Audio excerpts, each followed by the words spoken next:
ఎప్పుడు నిద్ర లేచావు ఫ్రెండ్? ఉదయాన్నే నాకు నిద్ర లేవటం అలవాటు ఫ్రెండ్. లేచి కల్లాపు జల్లి ముగ్గు పెడితే ఊరి దిష్టి మనకు తగలదని ఒక నమ్మకం. చెంచా ముగ్గెలా ఉంది? Sir super sir. మీ అబ్బాయిని ముగ్గులోకి లాగడానికి వేసిన ముగ్గులా ఉంది. మేఘమాల, నిన్ను ఆ ఇంట్లో నుంచి బయటికి తీసుకురావడానికి ఎలాంటి ఆయుధాలు ప్రయోగిస్తానో చూడవే. చూడు మేఘమాల, జరిగిందేదో జరిగింది. మీ అత్తయ్య తప్పు తెలుసుకుని వచ్చింది, క్షమించేసి.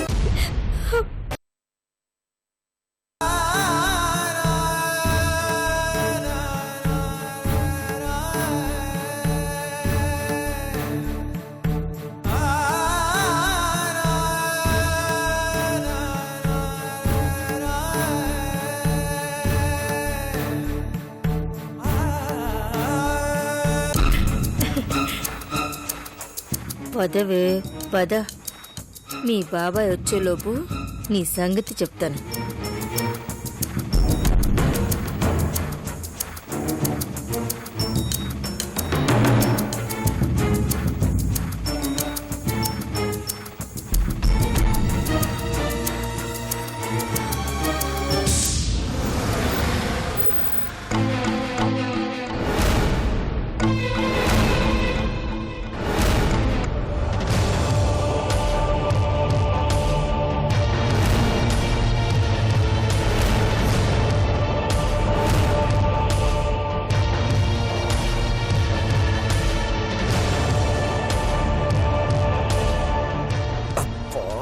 అమ్మ వచ్చేసింది.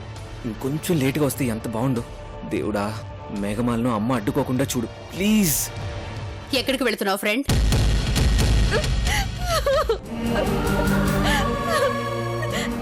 వెళ్ళిపోతున్నాను ఫ్రెండ్. అదే ఎక్కడికి అని అడుగుతున్నాను. అత్తయ్య వచ్చింది కదా, తను మారిపోయింది, నాకు సారీ చెప్పింది. అత్తయ్యతో వెళ్ళిపోతున్నాను ఫ్రెండ్. మీ అత్తయ్య మారిపోయిందంటే నువ్వు నమ్మావా? నమ్మాను. నమ్మావా? నమ్మేలా కొందరు నీకు నచ్చ చెప్పారా? ఏంటబ్బాయ్, ఏం మాట్లాడుతున్నావు? కొందరంటే ఇక్కడ ఎందరున్నారు? మేమే కదా నచ్చ చెప్పడానికి. తనేమన్నా చిన్నపిల్ల? అయినా నాకు తెలియక అడుగుతున్నాను, తప్పు చేసిన వాళ్ళు ఎవరు మారకూడదా? చేసిన తప్పుని ఎవరు సరిదిద్దుకోకూడదా? ఈ అమ్ములు చేసిన తప్పు తెలుసుకుంది, సరిదిద్దుకుంది అంటే మీరు నమ్మారేమో, నేను నమ్మను. నా ఫ్రెండ్ కూడా నమ్ముండదు. నమ్మేలా మీరేవో మాటలు చెప్పి ఒప్పించారు. అంటే ఏ మనిషి చేసిన తప్పును సరిదిద్దుకోకూడదంటాం? ఉద్దేశపూర్వకంగా చేసే తప్పులు ఎన్నటికీ సరిదిద్దబడవు. దూరబంధువు బతుకు బాగుపడాలని బలవంతంగానైనా అమ్ములు మేఘమాల పెళ్లి చెయ్యాలనుకుంది. ఇప్పుడు తప్పు అని తెలుసుకుంది, సరిదిద్దుకోలేనంత తప్ప అది? ఈవిడ మాటలు మీరు నమ్ముతున్నారు గనక తను చేస్తున్న తప్పుని మీరు సమర్థిస్తున్నారు. ఇప్పుడు నా ఫ్రెండ్ని పశ్చాత్తాపంతో కాదు, మాయమాటలు చెప్పి తీసుకెళ్తోంది. అలా అంటారేంటండి? నేను నిజంగానే మారిపోయానండి. మీ ఆయన ఊరు నుంచొస్తే మేఘమాల ఏదని అడిగితే ఏం చెప్పాలో అర్థం కాక మారినట్టు నటిస్తూ నా ఫ్రెండ్ని తీసుకువెళ్లాలనుకుంటున్నావు.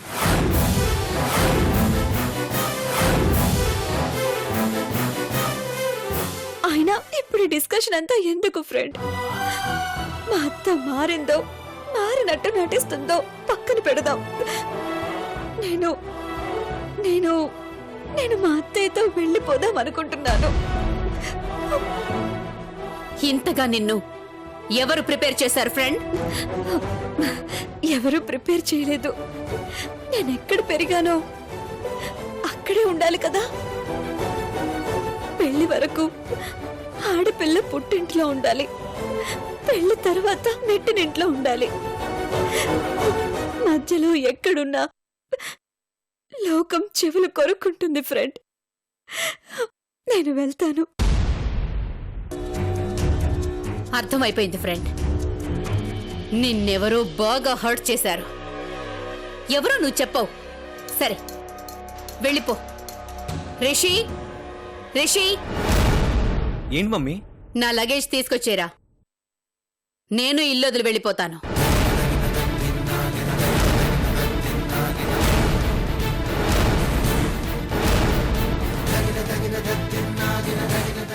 ఇక్కడికి నా ఫ్రెండ్ని తీసుకొచ్చినప్పుడే నేను చెప్పాను, ఇక్కడ నేనెంతో నా ఫ్రెండు అంతే అని.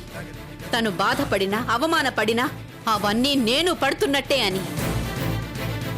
ఈ రోజు తను ఇల్లొదిలి వెళ్ళిపోతుంది, అందుకే నేను వెళ్ళిపోతున్నాను. మమ్మీ ఏంటి న్యూసెన్స్? డాడీ లోపలికి వెళ్ళండి. బామ్మ నువ్వు కూడా. మేఘమాల నువ్వురా.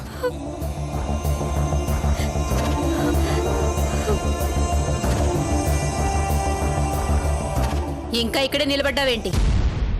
ఇలాంటి నక్క తెలివితేటలన్నీ ఇంటి గేట్ బయట చూపించు. Get out. అవుట్.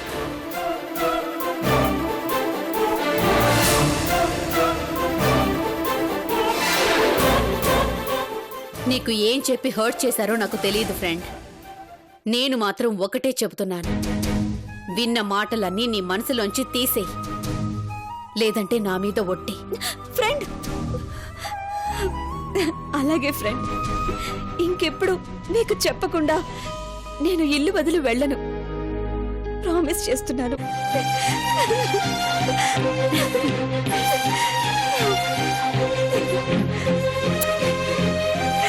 పద.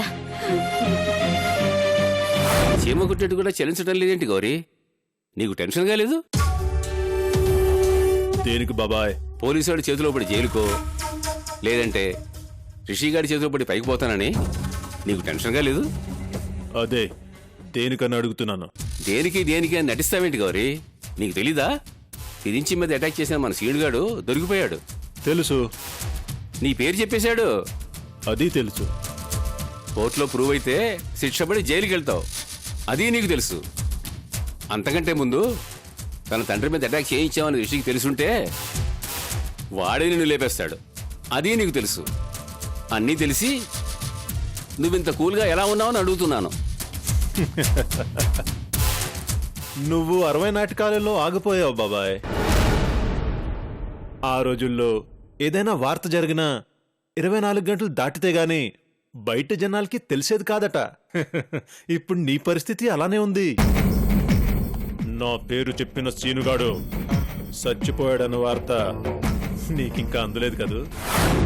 సీనుగాడు చచ్చిపోయాడా?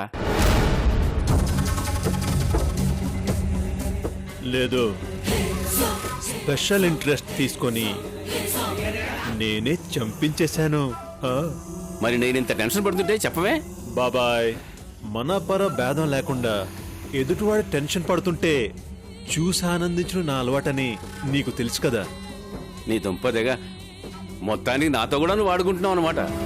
పోన్లే, సీనుగాడు చచ్చాడని చెప్పి నా నెత్తిన పాలు పోసావు. ఇప్పుడు నాకు రిలాక్స్గా ఉంది.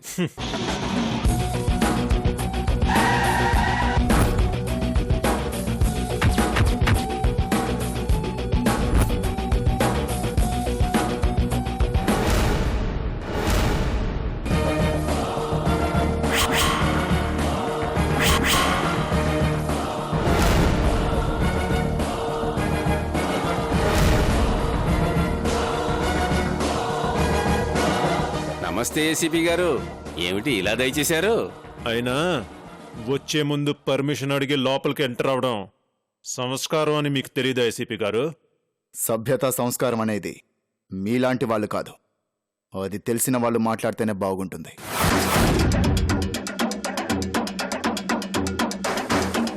క్రిమినల్స్ ఇంటికి రావడానికి పోలీసులకి పర్మిషన్ అవసరం లేదు.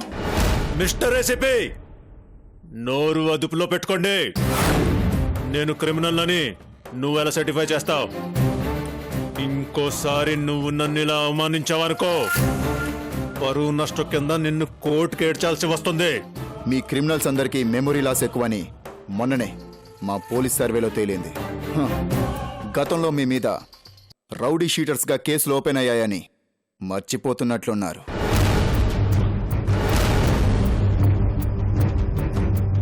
మర్చిపోతారో లేకపోతే ఎప్పుడో జరిగిన సంగతులు నాలాంటి వాళ్లకు ఎలా గుర్తుంటాయోనన్న ధైర్యంతో మాట్లాడతారో అర్థం కాదు.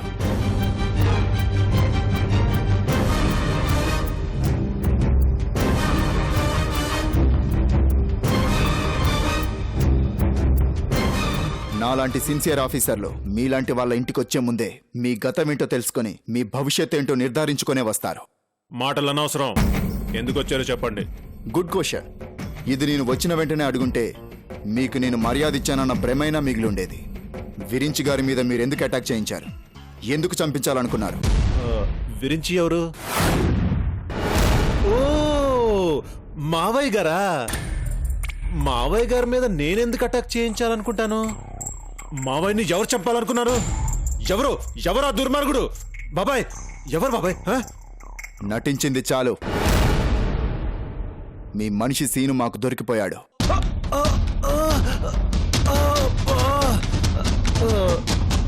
చూడు బాబాయ్, నేనే మావయ్యని చంపమన్నానని చెప్పేశాడట. నమ్మక ద్రోహి, వెన్నుపోటు పొడిచాడు బాబాయ్. చూడు బాబాయ్, నేను నమ్మనందుకు ఎలా చేశాడు. ఎక్కడ ఇప్పుడు ఆడెక్కడున్నాడు? చెప్పు ఏసపి, ఎక్కడున్నాడు? వాణ్ణి చంపించేశానన్న ధైర్యంతోనే కదా ఇంత వెటకారంగా మాట్లాడుతున్నా. నేను చంపించేనా? చూడు బాబాయ్, ఏసీపీ నా గురించి ఎలా మాట్లాడుతున్నాడు చూడు బాబాయ్. తెలుగులోనే మాట్లాడుతున్నాను, అర్థం కావట్లేదా? లాకప్లో ఉన్నవాడి మీద విషప్రయోగం చేసి చంపించేశావు.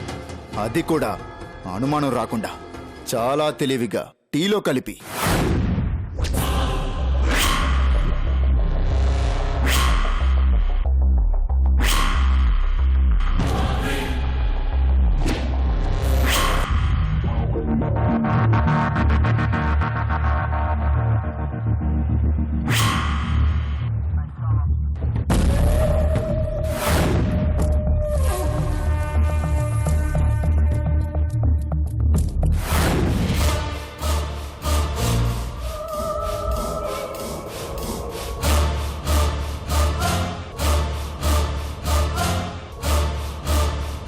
Sir,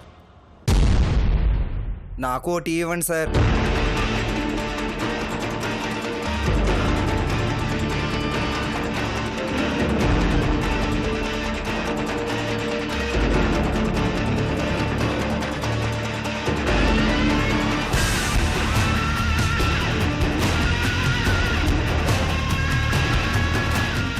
thank you sir.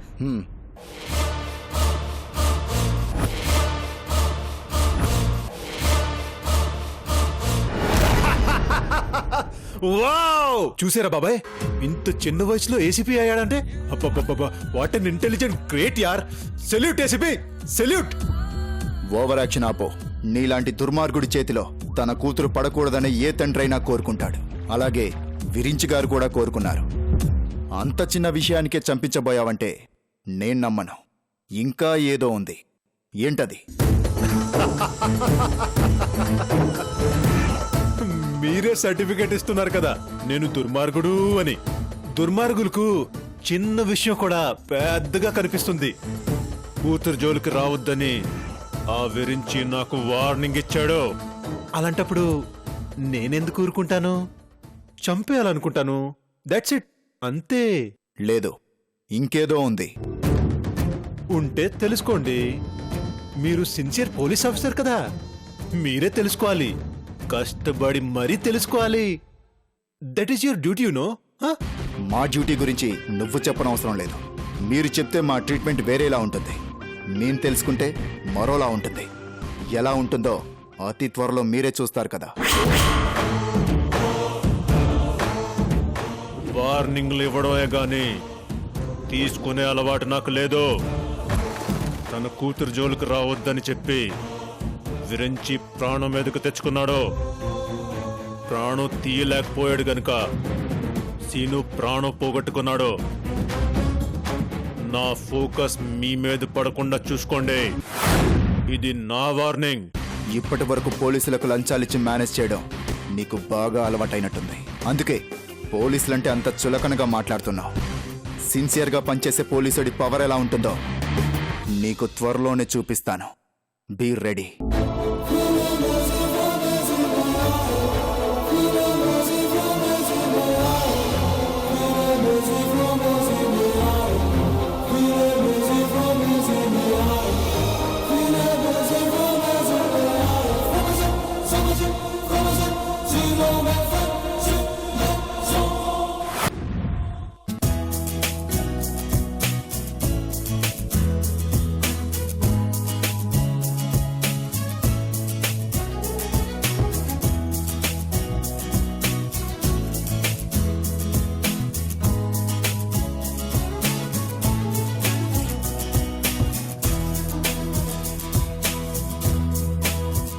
Wow, beautiful beautiful love story. నిజంగా జరిగినట్టుగా రాయడం ఎంత గొప్ప విషయం.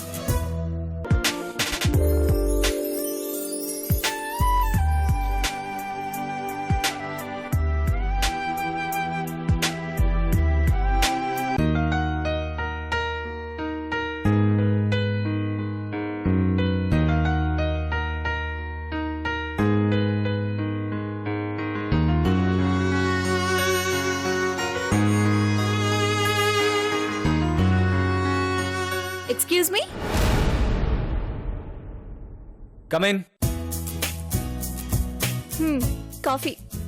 నేను అడగలేదే. ఏదో నావెల్ చదువుతున్నారు కదా అని అది బాగుంటే ఆ ఫీల్ లో తాగుతారు, లేదంటే ఆ బోర్ని భరించడానికి ఈ కాఫీ తాగుతారని తెచ్చాను. ఏ తీసుకురాకూడదా? చాలా బాగుంది. ఉదయం ముగ్గు వేసావు, ఇప్పుడు కాఫీలు అందిస్తున్నావు. మధ్యాహ్నం వంట చేసి సాయంత్రం అంట్లతో వేస్తే ఈ ఇంటికి పని మనిషి అవసరం ఉండదేమో. మమ్మీకి చెప్పి పని మనిషిని తీయించేయండి, నాకేం అభ్యంతరం లేదు. మమ్మీ షెల్టర్ ఇచ్చింది కదా అని చాలా ఓవర్ యాక్షన్ చేస్తున్నావు. నిజమా? మీ రూమ్ చూస్తుంటే పని మనిషి ఉందనటానికి లేకపోవటానికి పెద్ద డిఫరెన్స్ కనిపించడం లేదు. నిజంగానే పని మనిషిని తీసేయండి. హలో, ఆగాగు. నా గది ఇలా ఉండడమే నాకు ఇష్టం. నాకు ఇష్టం వచ్చినప్పుడు క్లీన్ చేయమంటాను, అప్పుడే చేయాలి. ముందు నువ్వు వెళ్ళు, ప్రశాంతంగా బుక్ చదువుకొని గో. ఓకే రిషి గారు, కూల్ కూల్. ఎందుకంత కోప్పడతారు? మీరు చదువుకోండి.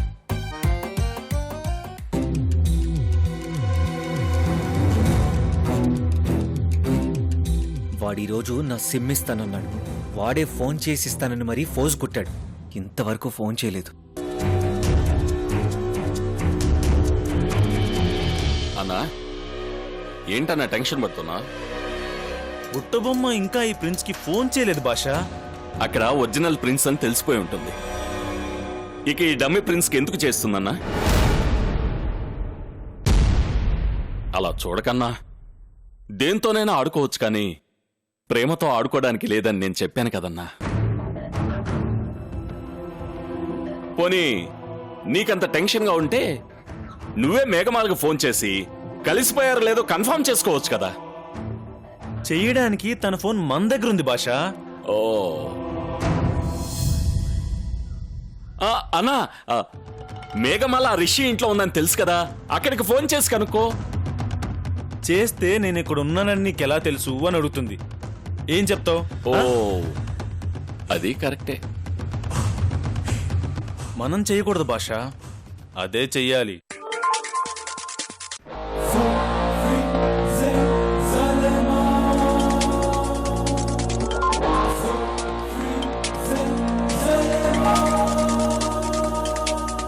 అన్నా చేసింది. ఇన్నాళ్ళు నన్నెందుకు మోసం చేశావని నిన్ను నిలదీస్తుంది. సమాధానం చెప్పు. తను కాదు భాష, ఆ రిషిగాడు చేస్తున్నాడు. అయినా వీడెందుకు ఇప్పుడు చేస్తున్నాడు? ఇది మరీ బాగుంది. ఈ రోజే అతనికి సిమ్ ఇస్తానని మాటిచ్చావు, మర్చిపోయావా?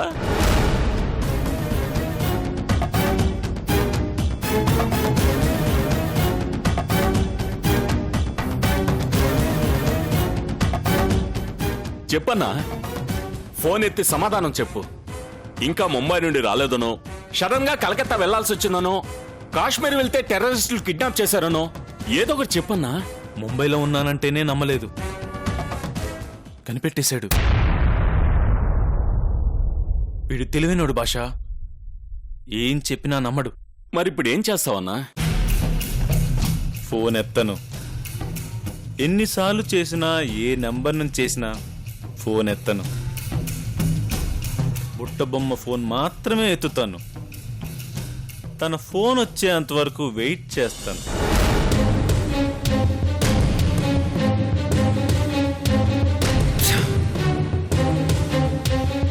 అన్నా, ట్రేస్ అవుట్ చేస్తాడని, నువ్వు మేఘమాల్ని ఎక్కడ ఉంచావో కనిపెట్టేస్తాడని సిమ్ కార్డు తీసి విసిరేశావు.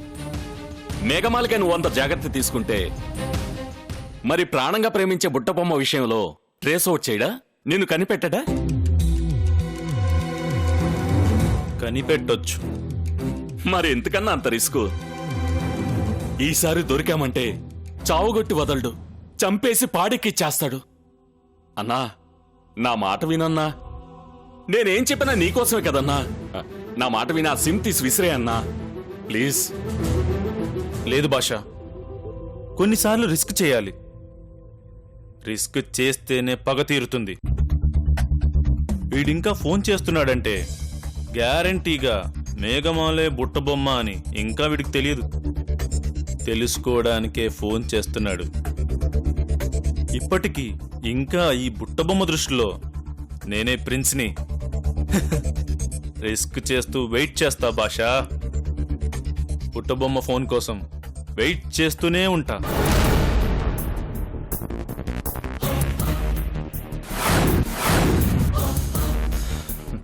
ఏంటి వీడు ఫోన్ ఆన్సర్ చేయలేదు? మాటలతో నన్ను నమ్మించాడా? నన్ను చీట్ చేశాడా? ఛా!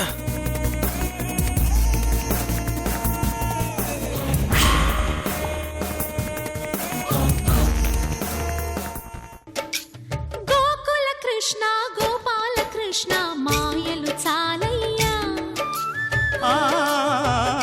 అవతారమూర్తిగా తన మహిమ సాటెగా లోకాల పాలు